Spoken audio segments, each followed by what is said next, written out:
Hey, everybody. Welcome to Breakfast All Day. Hey, we survived another week. Good for us. Alonso here with Matt and Christy. And as always, Christy has a long list of news items to discuss. I do. And it's interesting because this whole news segment kind of came to be right around now a year ago when the virus first hit. Today's the anniversary of the last movie I saw in a theater. It's sad. That's next week. Well, for me, if we don't count Tenet. I don't count Tenet. I made a cake, so, you know. Like a movie anniversary? No, I'm saying if we're talking about the last time we went to a theater when things were normal. Christy snuck out to San Diego to see Tenet. I saw Tenet in September, but that was not normal. Right. Anyway, but why we began this was just sort of like just take a moment and take a survey of what the world's looking like. And today, this week, there's actually really good news on that front for the first time in like a year, in that we have Merck teaming up with Johnson & Johnson to produce more of this one-shot vaccine, right? So the Moderna and the Pfizer shots have been like a two-shot process. Right. The Johnson & Johnson... Yeah, and the Johnson & Johnson one is a one-shot vaccine, and it does not have to be incredibly cold. And Merck, which have been their rival forever, they're now teaming up. It's like this wartime mentality. We've got to all pull together, and it's going to get people the vaccine faster. And the White House is saying that they intend to have every adult in the United States vaccinated by the end of May, which is like 2 months faster than they expected to. So I'm really hopeful, you guys. Like, I know a lot of people who've had this or who've had the vaccine rather. Yeah. And I'm hopeful for the first time in a long time. Yeah. The other thing on that discussion about what's normal, New York is opening some theaters today. Right. We talked about that a little bit last week. Lower capacity, but today, March 5th, they're opening, and that'll be reflected in some of the marquees this week. Yeah. Oh, interesting. Good tease. Yeah. I'm curious to know if you guys live anywhere near New York. Yeah. If any of you guys are listening or watching and you live in or around New York and you're going to go to the movies, let us know what it was like. We'd love to hear. And good Lord, if you're in Texas, stay safe, because Jesus Christ. That's the flip side of this week is that Governor Abbott in Texas says, Texas is 100% open, y'all. Everything's open. We don't have enough variants yet. We want to create our own. I mean, Texas is a place where they have not had great numbers lately, and now is not the time to do that. I mean, if I didn't know any better, I would say that the virus itself has a super PAC and a lobbying firm on retainer. I mean, it's clearly such a political move. It's so not based in science. But what I'm understanding is that a lot of businesses are still insisting that customers wear masks. And a lot of people are saying on their own volition, I'm still going to wear a mask. So hopefully folks are still being right. But how hard is that to enforce when you've got the governor saying, it's optional. You don't need that. That's the thing. It's problematic. So I believe also Mississippi has ended its mask mandate. So also a place where perhaps you might want a mask. Anyway, but I'm hopeful that is going to be okay. So a lot of things, though, are still having to be canceled or postponed or tweaked because we are still in the thick of this, including it was Comic-Con. We're going to get to Dr. Seuss in a bit, Matt. Oh, brother. Okay. We're going to get to that. I can't ignore Dr. Seuss. Also, you guys, are you seeing the stuff on Twitter about how we've all been pronouncing Dr. Seuss wrong all these years? What is it, Seuss? Allegedly? I don't know. No, it's actually pronounced Osweepe. It's Suez. No. Anyway, Comic-Con is going to be online again, July 23rd through 25th. And that seems fine. Good. Who in their right mind would go to a con? Come on. Well, it's the right mind part, I think, is the tricky one. Carlo Vivari, that usually happens at the beginning of July, I think now got pushed to late August. Okay. Oh, one thing I should have mentioned with the movie theater, thing. So Matt, you mentioned that theaters are opening in New York today. IFC Center in New York, which is a really cool art house theater, are still making masks mandatory. They're not going to sell concessions and they're not allowing eating and drinking, which is interesting. So mask stays on, y'all. Yeah, Wow. I mean, it's an interesting stance to take to say we are willing to forego that income source for people's safety. Because that's the income source for movie theaters. I mean, the what you pay for your ticket, the studio gets at least half of for that first weekend, at least. Yeah, depending on like how long it's been there and how big of studio, blah blah blah. But like, the movie theaters are mainly in the soda and popcorn business because that's where their money lies. So good on IFC to forfeit that, to treat public health as being more important. Yeah. So what they're going to do is they're doing reserved seating. It's, fewer people can be in the theater, and they're going to do cheaper prices for super early matinees. So it's not like $18 to go see a movie in New York. They have updated their ventilation to hospital grade. I was going to ask about the ventilation. Yes, always a concern. And they're going to do a cool retro series of movies like that are potential awards contenders that you probably would have seen over the past year at IFC Center, like The Nest, like Sound of Metal, all these movies that you would want to go see in a theater, you now can. And they don't want you to even, what? They must have a great deal on the rental fees that they have to pay the studios. They must. Like, that's the only way that makes sense. Yeah. But they don't even want you even like bringing in your own soda or candy. Like, there's no eating or drinking. So that was really good. And obviously a lot of The Nest is an IFC title, and Sound of Metal is an Amazon title, which I'm sure at this point Amazon had sort of given up on the thought of even getting theatrical. So yeah, I'm sure they are getting like reasonable rates for those. Yes. The SAG Awards will only be an hour, and they are being pre-taped. They're going to air Sunday, April 4th on TNT. Isn't that interesting? Isn't that smart? Yeah. I think the Golden Globes ratings tanked this year. So let's talk about that. Did you guys watch the Golden Globes? I watched about the first 15 or 20 minutes. I wanted to see the monologue, and I wanted to see if it was going to be like, I wanted to see how big of a clusterfuck it was going to be. And I was not disappointed. The very first award went to Daniel Kaluuya. When he tried to give his speech, he was on mute. And I was like, okay, it's going to be an evening of this. And so, and then poor Laura Dern having to like ad lib. And then he's like, am I on? I'm right here. So yeah, that was a cluster. I mean, I too tuned in for the awkwardness of it to see how they handled it. And it was interesting too, their efforts at acknowledging all of these articles that have come out recently about the bribery and about the lack of diversity, how there hasn't been a single Black member of the HFPA in 20 years. And then the first few awards go to like Daniel Kaluuya and John Boyega, and you get Chadwick Boseman and John Baptiste. And Andra Day. I've never seen an award show where the awards givers were more apologetic about things. Like they at one point you have the three members of the HFPA coming out saying, we're sorry, we messed up. And then like all the acceptance speeches were like, well, we hope you do better in the future. Thanks for this award. Like it was a weird vibe, even by Golden Globe standards, which is always a weird show. Did you guys see the statement that I believe it came from somebody it was somebody involved with the HFPA that was complaining about how the LA Times has been weaponized to complain about them. What? Right.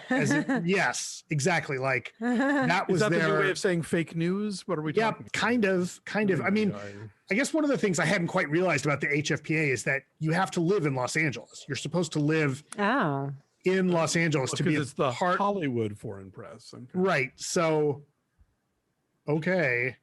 Well, but that's, I mean, I know you have to live in Los Angeles to be in LA Film Critics too. Even if you publish in like the Wall Street Journal or whatever, there is a residency requirement. And the same for San Francisco and New York and pretty much like any critics group that has a city or, Southeast or whatever attached to it. Part of it is that, you have to live in that place. So there you go. It's not insane. No, I didn't think it's insane. It's just like, it kind of explains a lot. Like the HFPA are insane, however. So that was a bit of a disaster, and I'm curious to see how the Oscars then do it right. But it was kind of fun seeing what everyone's Zoom backgrounds look like and see like who was super dressed up, and like Anya Taylor-Joy looked just stunning and had like $1 million worth of Tiffany diamonds on. And then you have like Jeff Daniels in like his dad flannel button down. And then you have like Aaron Sorkin in his like palatial living room is all minimalist. And then Chadwick Boseman's widow gave a really really beautiful, heartfelt speech to accept on his behalf. And it was random, but it didn't have that like unpredictability factor of what's going to happen when everyone is drunk.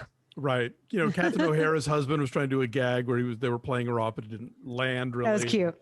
Speaking, I think the drunkest person, can we agree, was apparently Jason Sudeikis. Why was he wearing that hoodie again? There was some story about the hoodie. I don't know. I didn't see this part. I just heard that his speech was the most like, oh, this is a Golden Globe speech. All I know is that every time David Fincher lost, he took a shot. You could see when they had like the 5 boxes of all the nominees, he'd go whoop when he lost. Did he win anything? No. Well, then it was a good night. By the last one, he's like passed out in his little window. Like, yeah, Amanda Seyfried didn't win for Mank. Wait, I'm blanking on who did win. Oh, it was Jodie Foster for The Mauritanian. That was weird. Anyway, the Golden Globes are weird. But they picked some good stuff. Chloe Zhao won and Nomadland won, so that was all good. I'm delighted that Andra Day won. I know there was a lot of knee-jerk like, oh, gee, they wanted the minority, blah, blah, blah. But it's like, it's a really fucking good performance. It is absolutely in contention with the other stuff that she was nominated against. So it is the best part of that movie. But the ratings were way, way, way down compared to previous years, and it came in like. Do you remember the year the Golden Globes happened during like the writers' strike? And like no stars would go, and it was literally just a bunch of entertainment journalists on stage, in air quotes, on stage, like reading out winners and no one accepting, like Lisa Gibbons and I don't know who the hell else. It was the saddest thing. I watched like 5 minutes. I was like, oh, this is terrible. Yikes. Speaking of awards, the town of Husavik in Iceland has put together a campaign to get the Husevic Song, which has been shortlisted to get an actual Oscar nomination. It's really, really cute. Go look for it on YouTube. And they sing. They have the children of Husavik singing the song. Does Yaya Ding Dong qualify or not? Or I don't know. There is a discussion about it in the film, though. It is. Right, but I mean... The shawarma of the short little promo. Oh, funny. I didn't watch to the end. Okay. Yeah. It's only like 2 minutes long, Alonso. What else are you doing? I didn't like that movie, so I didn't really care that much. I thought, oh, how cute. Icelandic people. Lady Gaga's dogs are back safely. This, of course, is the piece of news that broke right after we wrap. It happens literally every single week. Something happens right after I post the podcast. Yes. So some woman brought them into an LAPD station, and the detective and one of Lady Gaga's reps were able to verify these were indeed the dogs, Koji and Gustav. We don't know who she is or how she is connected to the dog nappers. But did she collect the reward? I don't think she has. I don't think it's been determined what her role is. But Ryan Fisher, Ryan Fisher, the dog walker, has spoken and said he's fine, and he's wanted to protect the doggies. And except for those bullets. He got shot only once. I know I'd seen reports of repeated gunfire. Only one shot. And the third dog stayed with him as he was lying bleeding on the sidewalk. And the fifth little piggy went wee wee wee all the way. So sweet. If you need weed and you're in Los Angeles, you can go to Seth Rogen's new weed startup. It's called Houseplant. He did a whole thing on Twitter. He posted a video on Twitter about how it's been his dream for the past decade to own his own weed distribution company, and now he does. So is there a retail location, or how does this work? I don't know. It's available in California starting this week. I think it gets delivered to you. Okay. It's not my drug of choice, so I don't know. How do you get weed sent to you in the mail? I'm going to start a new business with really fast cars sending weed around, and it's going to be Need for Speed weed. There are weed for speed. There you go. Need for weed. There are several delivery companies that's all they do is weed delivery. I have a friend who does that, but Seth Rogen lives not that far from me, so I was just wondering if he was setting a store up or what his deal was. If he's doing house calls. I mean, it's not the drug that I ever liked, but I think like he's a guy that would know what he was talking about and would steer you in the right direction. Sure. I'll tell you, if you're having trouble sleeping, half a gummy at night does the trick. I have had gummies. Yeah, I've had that. And then I've had like the chocolate, which I didn't like as much. I just never liked it, you guys. I always just drank a lot. Well, that's when I stopped drinking, was thanks to weed. But did you is it? Yeah, but you they're don't both like the really effects, good or you don't together. like the? Oh no, not for me. They're not. Is it the effects you don't like, or the flavor? I don't like the effects of it. I don't like Okay. no matter what, there's like a self-aware kind of paranoia, like a cyclical kind of paranoia, like, oh my God, I'm stoned, and everyone's gonna know that I'm stoned because I'm stoned. So Even when I've you're never at home by yourself. even like just sitting on the couch with Chris or whatever, like if I like my with a gummy. Uh-huh. We've totally just gone off on a tangent here, but Clearly, yes, but like I this can is important. like my senses are heightened, right? So like I can feel my legs inside my jeans more, and I don't like it. Okay, that's valid. Look, yeah, I have reached the point where I just the rare times that I ever consume weed is to go to sleep. Yeah. Like I'm that boring. I'm not here to get high or whatever. Like I'm just like, really knock me out. I'm tired. NyQuil. Yeah, a buddy of mine has years ago cured me of the paranoid freak out because I was having one, and he's like, nobody cares. I was like, oh, yeah, okay. Right. Yeah, I mean, as I've gotten older, it's less of a big deal, right? Like, yeah. So Is this a thing that you partake in? Do you like this? Is something you do? Yeah. How do you how do you do it? With the gummies. Okay. Oh yeah, I'm not gonna smoke. Fuck that. I mean, I used to say all the time, like, I never smoked weed. I never really got into marijuana because you couldn't just go and buy it at the store, right? Like that's why I was drinking. I wasn't going to do any other drugs because it was too much of a pain. Oh, yeah. Turns out you can go buy this. All right. Not all the time, but it's, it's fun. It especially makes certain movies a hell of a lot more fun. Okay. Not that I'm doing movies like I had one the other night, and the family and we watched Monster Hunter, the Milla Jovovich movie. Okay. That movie was fucking awesome. It was better. I have amazing after having had a gummy. I have seen one movie high in the last 20 years, and it was Tron Legacy in IMAX 3D. Oh, that's a good choice. Was it worth it? Were you like inside the car? Oh man, a lot was happening. Anyway, speaking of things that are trippy, let's talk about Dr. Seuss. Sure. Okay, yes. So because this has been occupying like all of Fox News programming for like the past week, and it's such a fucking non-story. Yes. So Dr. Seuss's publishing company, right? Their own publishing empire has decided independently to stop putting out 6 different books of his because they depict people of various races in antiquated and offensive ways, and like bad racist stereotypes. And so, for example, and to think that I saw it on Mulberry Street has an Asian man with like a pointy hat eating, something out of a bowl with chopsticks.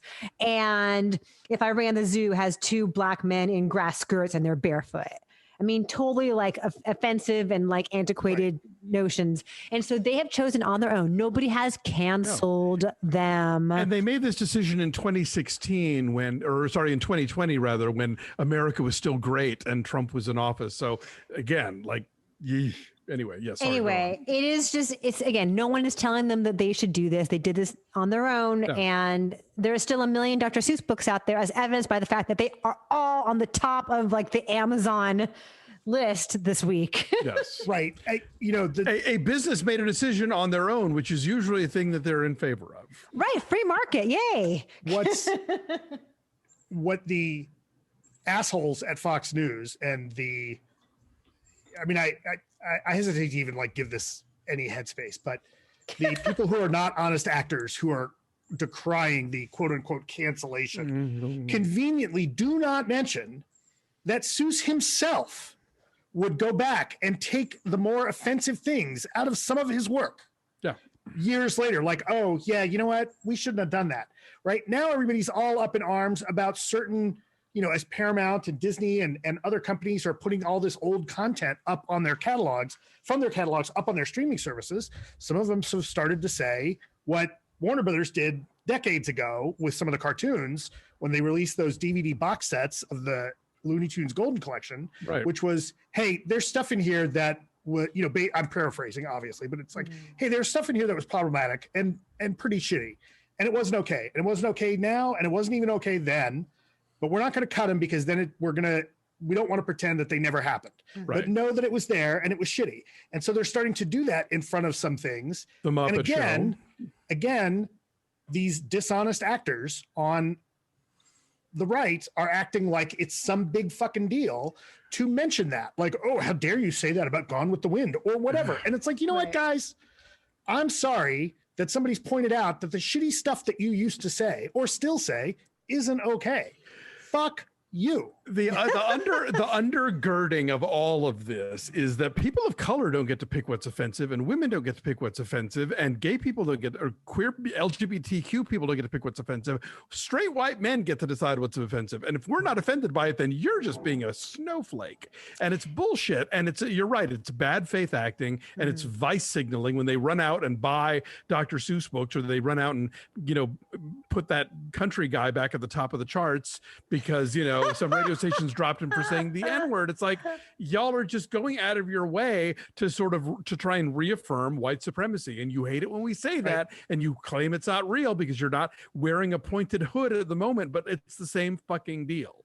Yeah, it's like, oh, what do you mean white supremacy and the legacy of racism is all over the place? Yeah. Like, what do you mean that bigotry is hiding in places that we never thought of? Yeah, it is. Guess what? It is. It's baked in. And I would say, speaking of Gone with the Wind, if y'all aren't watching this series they're doing on TCM, it is fascinating. Yeah, they're screening like Gone with the Wind and Seven Brides for Seven Brothers and Breakfast at Tiffany's and all of these films that are beloved classics that have partial or entire or problematic things to them, four feathers, and they're having like conversations about them and like, here's how we have to watch these movies, and no one's taking these movies away, we're not censoring them, we're not canceling them, but we also have to acknowledge that like there's stuff in here that is abhorrent to modern standards. And does that, how do we embrace this work as a whole when it has, how do we embrace Breakfast at Tiffany's as a whole when it has Mickey Rooney in it doing a really offensive yellow face?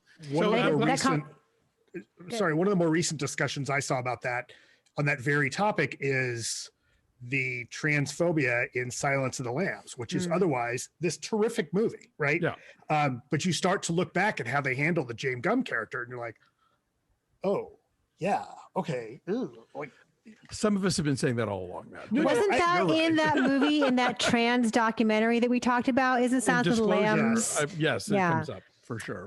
Yes, and some of it, and yes, there are many people that have been saying that all along, and the rest of us idiots are now finally starting to catch up. I'm just teasing. I know. No, I think that conversation is better late than never. But that discussion, as you mentioned on TCM, I think is really helpful to have, especially for younger viewers who perhaps didn't see it, the first time around, or when there was a retrospective, when they, like we might have gone to see Gone with the Wind in the 90s on the big screen or whatever. Because I know like Nick, as a young person ingesting pop culture and books, will look at the depiction of like Native Americans in a book that he has to read for his 5th grade class and go, oh my God, that's totally racist. And it's really helpful, I think, to have that conversation to explain that prism and how things were different and language evolves, thankfully. And who gets a voice in the culture, all that stuff. Yeah. Or as that Heidi Gardner character on Weekend Update, who I always love, she goes, guys, you can't do that anymore. Speaking of Fox News, Kayleigh McEnany is now going to be a paid Fox contributor. No shit. I mean, that was obvious. That was obvious. You mean not paid under the table anymore? Okay. Yeah. But it's just like, we're so thrilled to have her. But I guess like a lot of Fox employees are kind of bullshit about it. And like, she lied for years. Like people who were like writers and work behind the scenes are like appalled by Kayleigh. That's a feature, not a bug for Fox News. Right. Like Tucker Carlson isn't lying for years. Come on. Chris D'Elia. Let's talk about Chris D'Elia. You see there was news with him this week? Yes. I don't really know who he is, but he's a comedian. Okay. He's a comedian who, like, for years apparently preyed on young women when he would go out on tour. And this one woman who says that she was 17 years old when he seduced her. She's now suing him. He faces child porn and exploitation charges. I guess he would coerce young women, like kind of impressionable young women who looked up to him, into like sending pictures of themselves in like really graphic and, very sexual situations. And, anyway, and he has spoken kind of candidly about the fact that he is a sex addict. And so all this is coming out now. So there is that. Alamo Drafthouse has filed for Chapter 11. They intend to still maintain. Right? No, I think they still hope to maintain a lot of their. They have like 60 locations nationwide, I want to say. So the disappointing part of that news that I had seen is that Tim League is part of the private equity group that is looking to do new funding. And, he is. Yeah. He is. Well, it would be. I would say it would be great if a restructured Alamo meant that the management of that place were better. Nope. But if Tim League's involved, probably around. Yes. Yes. Planning ahead for this summer, apparently Venom 2 and Fast 9 are both coming out on June 25th. Okay. And I think the thinking is like by then you're going to have theaters open. Like I think they're all aiming for a summer blockbuster season. All right. Well, I know they just moved. They had moved Quiet Place 2 back to September, and now they moved it back up to Memorial Day, right? Is that the deal? Oh, I didn't see that. Is that happening? Yes, because apparently, Paramount, did we talk about this last week that for Quiet Place 2 and some other big movie that they're doing a 45-day theatrical window and then moving it to Paramount Plus? We did that last week, yeah. Yeah. So my suspicion in all this, based on nothing, I have no insider info or whatever, is that I think they just are in a hurry to get it on Paramount Plus. And so they're going to put it in theaters on Memorial Day, hell or high water, theaters or no theaters. And then the real action is to make sure that more people subscribe to their service. Right. Paramount Plus debuted yesterday. Mm-hmm. We're going to talk about the SpongeBob movie this week. But yes, that is out there. That is out there. The Simpsons has been renewed for 2 more seasons. That's exciting. There is a 6-episode run of Party Down, new episodes of Party Down on Stars, if that is your thing. Amazing cast coming out of that. Ken Marino. Are they bringing back Ben Mankiewicz as ESPN commentator? Because otherwise I'm not watching. I think Ben's busy. I think Ben's too busy for Adam Scott and Ken Marino. I don't know. And who? Right. He's got to put on a suit and read a prompter from his house. He's busy. Pose is ending after 3 seasons. I've never seen Pose. Have you guys? Oh my God, it's so good. It's so good? It's a great show. It's one of those Ryan Murphy shows where clearly he stepped away and let the competent people take over. So the first couple episodes are a little dodgy, but then it gets really good. And in the second season, they completely jettison the boring white characters and just focus on the Black trans women who are the heart of the show anyway. So yeah, it's great. I'm sad we're not getting more of them, but I'm glad we're at least getting a final season. Yes. Jay Johnston. Let's talk about Jay Johnston. Speaking of people on ensemble comedy shows. So it appears that he was at the January 6th rioting, the insurrection at the Capitol. The FBI put out a picture of someone who looked an awful lot like Jay Johnston from Mr. Show. And then people who know him, like Tim Heidecker, have verified, that is indeed him. Yeah. He is also Jimmy Pesto on Bob's Burgers. I told Nick this. I'm like, the guy who's the voice of Jimmy Pesto was at the Trump riot. He's like, oh, that makes sense. Jimmy Pesto would go to that. He was the cop on the Sarah Silverman program. And I guess maybe that guy would go to the right too. I don't know, but that's so weird because that the FBI needed to ask people to identify a person who's been on TV forever. Right, which shows you that nobody in the FBI is watching TV. Clearly, or at least not Mr. Show or whatever. And then B, that when people started saying, oh, is that Jay Johnson? Coworkers were not like, oh, no, of course not. They were like, yeah, no, that's probably pretty much. Oh, okay. So then, we're surprised we didn't see these to begin with.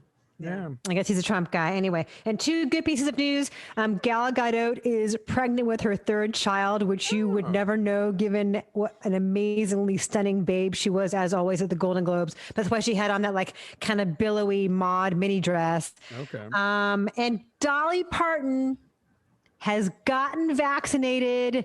She sang a song. She sang about her vaccine to the tune of Jolene, and she wore one of those little cut out cold shoulder shirts. That's the only good reason to ever wear one of those shirts. And to get vaccinated because you're ready, it's right there. And so she sang, and she's just a treasure because she helped get the vaccine funded. She got her shot, Alonso, at Vanderbilt Medical Center. Woo! Yes, very proud. There you go.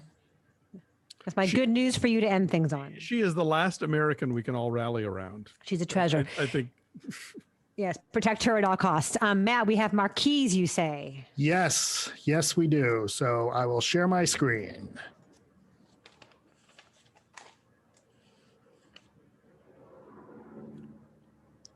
I thought I was going to share my screen.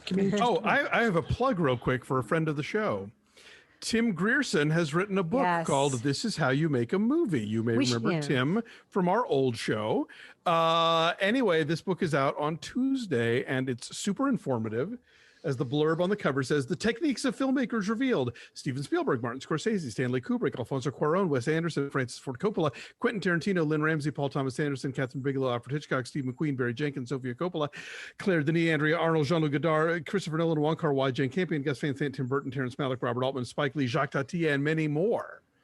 That's amazing. Tim is a brilliant guy. We should have Tim on the show to talk about his book. We should. Let's invite him on in the next few weeks. He's coming on a film and a movie in the next couple of weeks to talk about the book as well. So he is just like the smartest person I know. So and so humble. He's written like 9 books or something. Like he wrote a book about the Eels, the band the Eels, and Wilco, right? Mm-hmm. And yeah, he's written a bunch of stuff. So yeah, good for Mazel Tov, Tim. And yeah, pick up his book wherever books are sold. Yes. Okay, Matt, you ready? Yes. All right, here are our marquees for the week. This first picture is from Jacob Kolness, and Christy, I believe you have a note from Jacob about this one. I do. Hang on. I got to switch into the Be Fast All Day Instagram. Hold on. Here we go. Jacob Kolness, friend of the show, says, hello, Be Fast crew. Today's marquee from the Fargo Theater is a bit somber as a member of our community sadly passed away on Wednesday after a 6-year battle with multiple myeloma. Tom Brandow was a local filmmaker and my film professor from 2012 to 2016 at Minnesota State University, Moorhead. There weren't enough teachers that had the creative energy and enthusiasm he had for his craft, and he always did his best to pass that along to every one of his students. I'm forever thankful to have had him as my teacher and that the Fargo Theater was able to display this beautiful message in his memory. Oh, that's very nice. That's lovely. Very nice. This next picture comes from Justin Salsberg. This is the Bardavon Theater in upstate New York in Poughkeepsie. And he writes, it is the oldest continually operating theater in New York State. It's been operating since 1869. Wow. It was a famous opera house turned vaudeville house and a destination for traveling acts throughout the 20s. Major theater stars who performed there include Sarah Bernhardt, John Barrymore, and Edwin Booth. He writes that Ed Wood was apparently an usher there as a youth. And then Frank Sinatra, Bob Dylan, Steve Martin, Harry Houdini, George Carlin, Cher, Eleanor Roosevelt, and, now this is a legend, Weird Al Yankovic have all performed there. The theater is taking a pandemic timeout for movies and live events, but still doing virtual events and thankfully still going strong. That's a beautiful building, the Bardavon building, it says on the outside. And then this great sort of Art Deco, well-lit marquee at the top. And it says, stay safe. We're all in this together. Be kind. Wash your hands. Wear a mask. Social distance. And then there's a quote on the side that says, there is always light if we are brave enough to see it and brave enough to be it. Yeah. Cool. If you haven't seen Eleanor Roosevelt live, you really are missing the experience. That is a show. I love the High School Musical shout out there. The next picture, next few pictures come from our another friend of the show, Mark Francis Dong, who's sent us a few from San Francisco. He says, hello, gang. Haven't submitted a while from San Francisco. Not many open cinemas left to photograph in the SF cinema desert. The independent Balboa Theater, which he submitted before, is now getting creative. They have a merch table with silkscreen custom t-shirts, and food and beer, and they're now showing their movies on their curbside seating on a large flat screen, which I think you can see right there, the big flat screen TV. Oh, that's oh wow. That's right. That's cute. That is cute. And even jazz on Sunday, that's cool. They kindly ask you to buy some merch for viewing privileges. To help out my beloved Balboa, go to cinemasf.com. And then the next picture is the Opera Plaza Cinemas. The Opera Plaza Cinema, also in SF near City Hall, and all the major theater and symphony halls, is part of Landmark. It's a tiny 4-screen theater that shows independent and foreign films since 1980. Business had been declining, and a nonprofit swooped in to save it right before the pandemic. Who knows what will become of it now? The entrance is at the back of the plaza. So it's always kind of been obscured to street life. So there's the entrance where they've got a neon sign that says cinema. Hope all is well with you. By the way, Christy, your son on Marvel Mondays is pretty funny and insightful. Aw, thank you. And then the next few pictures I picked up because clearly people in New York are celebrating that movies are coming back. So this is the picture that we opened the show with. This is from the IFC Center that you were talking about. They're very excited that Marquee says we're reopening Friday, March 5th. Come back to the movies. More at ifccenter.com. Right there at the West 4th Street station. This is the Main Street Cinemas in New York. They've got a few movies playing there starting on March 5th. Boogie, Chaos Walk, which I think is the preview to Chaos Walking. Raya Dragon, I think that they squeezed on there. Tom Jerry. I've never met Tom Jerry, but I hear he's fun. Wonder Woman. All of them. Right? Wonder Woman and Little Things. So hey, Kristen Wiig is not to be ignored here. That's the Main Street Cinemas. And then the Village East says, welcome back, film lovers. The movies that they are playing are Tenet in 70 millimeter, Billie Eilish, Land, The Mauritanian, and Judas and the Black Messiah. So that's it for Marquees this week. Those are all the photos. But it looks like New Yorkers, you may be able to get back in the theater this weekend. Let us know how it goes. If you guys do go to the movies in New York, let us know. And be safe, whatever you do, please. Yeah. All right. Well, thanks everybody for listening and watching. Like this video, subscribe to our YouTube channel, follow us at BeFastAllDay on Twitter, Instagram, and Facebook. Check out our Patreon at patreon.com/BeFastAllDay. Oh, do we have things to talk about today? WandaVision finale. Woo! What? So much. And also we are, if you're, I don't know if you're getting this before midnight on Friday, we're still at a dead heat on our polling for what we're going to do as our off the menu pick for March. So get in there and vote if you're already a Patreon member. And if you're not, go join at that level and make your voice heard so we know what film we're going to watch this month. It's going to be a good one. Y'all are great. Have a good week. Take care of yourselves and each other. We'll see you next time. Bye. Bye.